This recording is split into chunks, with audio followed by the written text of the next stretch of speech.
एक पल के लिए सोचिए, अगर मैं आपसे कहूं कि दुनिया में एक ऐसा देश है जहां पूरा शहर संगमरमर से बना है, जहां इंटरनेट से ज्यादा ताकत सरकारी नजरों की है और जहां इतिहास आज भी जिंदा डराता है, क्या आप यकीन करेंगे?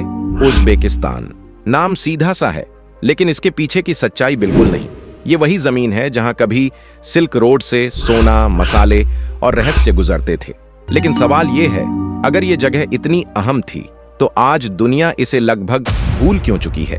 क्यों यहाँ के शहर रेगिस्तान के बीच अचानक उभर आते हैं जैसे कोई छुपा हुआ राज? क्यों इसकी इमारतें खूबसूरत होने के बावजूद खामोशी से कुछ छुपाती हुई लगती हैं?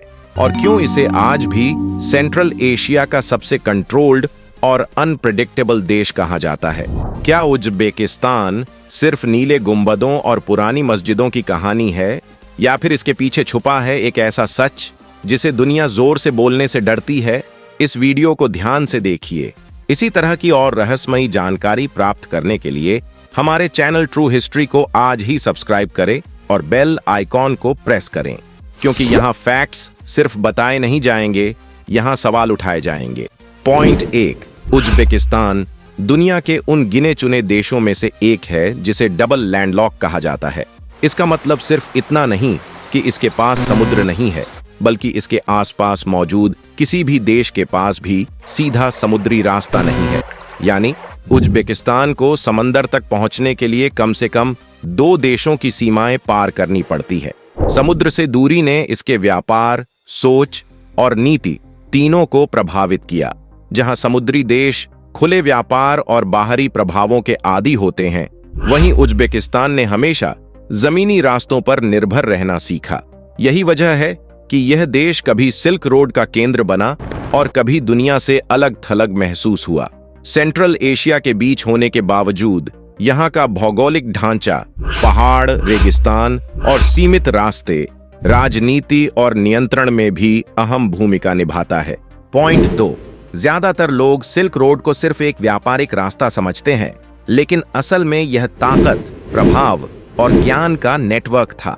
रेशम, मसाले और सोने के साथ साथ विचार, भाषाएं और सत्ता की रणनीतियां भी यहीं से सफर करती थीं।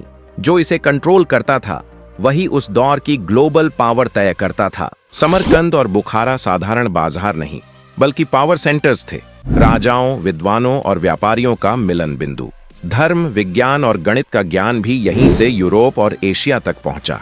आज समरकंद खूबसूरत दिखता है, नीले गुंबद, चमकती टाइलें और सहेजा गया इतिहास, लेकिन यह सिर्फ टूरिस्ट फ्रेंडली इमेज है। लोकल्स के लिए शहर नियमों और सीमाओं से भरा है। हेरिटेज के नाम पर कई असहज सच्चाइयों को छुपा दिया गया है। असल में समरकंद सुंदर है, लेकिन इसके भीतर नियंत्रण और चयन छुपा है, क्योंकि यहाँ एक बात साफ है, सिर्फ सुंदर दिखना आजादी की गारंटी नहीं है। पॉइंट 3, उज़्बेकिस्तान को समझने के लिए उसके सोवियत अतीत को नजरअंदाज नहीं किया जा सकता। यूएसएसआर का असर सिर्फ राजनीतिक ढांचे तक सीमित नहीं रहा, इसने लोगों के सोचने, बोलने और डरने के तरीके बदल दिए। दशकों तक यह सिखाया गया कि सरकार से सवाल करना खतरनाक हो सकता है, और यह सोच धीरे धीरे आदत बन गई। इस दौरान एक गहरी फियर कल्चर विकसित हुई। लोग खुलकर बोलने से पहले सोचते थे और अक्सर अपने ही शब्दों पर शक करते थे। खामोशी सुरक्षित मानी जाने लगी और चुप रहना समझदारी बन गया। यह डर कानूनों से ज्यादा मानसिक ट्रेनिंग का नतीजा था, जो पीढ़ी दर पीढ़ी ट्रांसफर हुआ। आज भी सरकार से सवाल करना लगभग टैबू है। पुरानी पीढ़ी स्थिरता को आजादी से ऊपर रखती है, जबकि युवा इंटरनेट और बाहरी दुनिया से जुड़े सवाल पूछना चाहते हैं। असल में सोवियत शासन की सबसे गहरी छाया यही है। कंट्रोल सिर्फ कानूनों से नहीं, दिमागों से होता है। पॉइंट 4, ऊपर से देखने पर लगता है कि उज़्बेकिस्तान भी डिजिटल दुनिया का हिस्सा है। स्मार्टफोन है, सोशल मीडिया है, इंटरनेट कनेक्शन है, लेकिन हकीकत में यहाँ इंटरनेट होना और आजाद इंटरनेट होना दोनों बिल्कुल अलग बातें हैं। कई वेबसाइट्स, न्यूज पोर्टल्स और प्लेटफॉर्म या तो सीमित हैं या पूरी तरह ब्लॉक। सूचना मिलती है, लेकिन चुनी हुई। सोशल मीडिया पर मौजूदगी भी एक तरह की निगरानी के साथ आती है। लोग जानते हैं कि कौन सी बात लिखी जा सकती है और कौन सी नहीं। लाइक, कमेंट और पोस्ट सबको लेकर एक अनकहा डर रहता है कि कहीं कोई लाइन पार ना हो जाए। एक पोस्ट, एक शब्द या एक शेयर सब सोच समझकर किया जाता है। यही सबसे चौंकाने वाली सच्चाई है। आप ऑनलाइन होते हुए भी खामोश रहते हैं, जुड़े होते हुए भी कटे रहते हैं। यहाँ इंटरनेट मौजूद है लेकिन आवाज नहीं। पॉइंट 5, सेंट्रल एशिया को समझने के लिए लोग अक्सर अशगाबात और ताशकंद की तुलना करते हैं। अशगाबात भले ही उज्बेकिस्तान में न हो, लेकिन यह पूरे रीजन का एक शोकेस कैपिटल माना जाता है, जहां हर चीज जरूरत से ज्यादा पॉलिश्ड दिखाई जाती है। वहीं ताशकंद, उज्बेकिस्तान की राजधानी, थोड़ा ज्यादा प्रैक्टिकल और ग्राउंडेड लगती है, लेकिन यहां भी एक केयरफुली डिजाइंड इमेज मौजूद है। कैमरे के सामने Tashkent modern buildings, clean roads और कंट्रोल्ड डेवलपमेंट दिखाता है, लेकिन कैमरे के पीछे की रियलिटी अलग है, जहां आम लोगों की जिंदगी उतनी स्मूथ नहीं जितनी ब्रोचर्स में नजर आती है। शहर और गांव के बीच का फर्क साफ दिखता है। असल में राजधानी एक नैरेटिव टूल बन जाती है, देश की कहानी दिखाने का जरिया। जो कुछ वहां दिखाया जाता है वही पूरे देश की सच्चाई मान ली जाती है, लेकिन हकीकत यह है कि जो दिखाया जाता है वही पूरा सच नहीं होता, और उज्बेकिस्तान में यह फर्क समझना बेहद जरूरी है। पॉइंट 6, उज्बेकिस्तान में इस्लाम एक स्वीकृत धर्म है, लेकिन पूरी तरह आजाद नहीं। मस्जिदें मौजूद हैं, नमाज पढ़ी जाती है और धार्मिक पहचान दिखाई भी देती है, लेकिन सब कुछ एक तय दायरे के भीतर। यहाँ धर्म निजी आस्था से ज्यादा एक नियंत्रित सांस्कृतिक पहचान बनकर रह गया है। धार्मिक अभिव्यक्ति पर साफ सीमाएं खींची गई हैं। किस तरह के कपड़े पहने जा सकते हैं, सार्वजनिक रूप से क्या कहा जा सकता है और किस स्तर तक धार्मिक शिक्षा दी जा सकती है, सब पर निगरानी है। सरकार इसे अक्सर एक्सट्रीमिज्म के डर से जोड़ती है, लेकिन सवाल उठता है, क्या ये डर असली है या नियंत्रण को सही ठहराने का एक बहाना?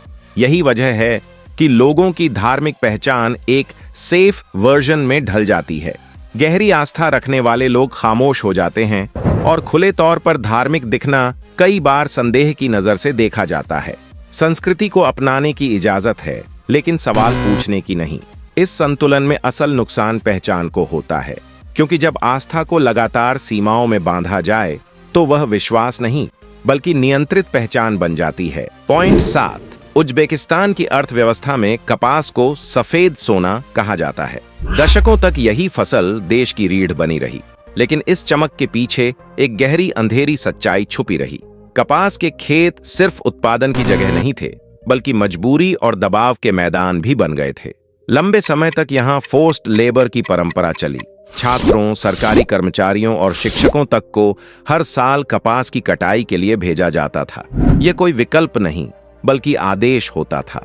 न जाने कितने लोगों ने पढ़ाई, नौकरी और सम्मान खोकर खेतों में काम किया और दुनिया को इसकी भनक तक नहीं लगी। इस सिस्टम में ग्लोबल ब्रांड्स भी पूरी तरह मासूम नहीं थे। सस्ती कपास ने अंतरराष्ट्रीय बाजार को फायदा दिया, लेकिन सप्लाई चेन में छुपे शोषण पर आंखें मूंद ली गईं। धीरे धीरे दबाव बढ़ा, रिपोर्ट्स आईं और उज्बेकिस्तान की छवि पर सवाल उठने लगे। इसके बाद शुरू हुआ इमेज क्लीन अप प्रोसेस। सुधारों की घोषणा हुई, नए कानून बने और दुनिया को दिखाया गया कि सब बदल चुका है। लेकिन सवाल अब भी बाकी है, क्या सिस्टम सच में बदला है या बस उसे बेहतर तरीके से छुपा दिया गया है?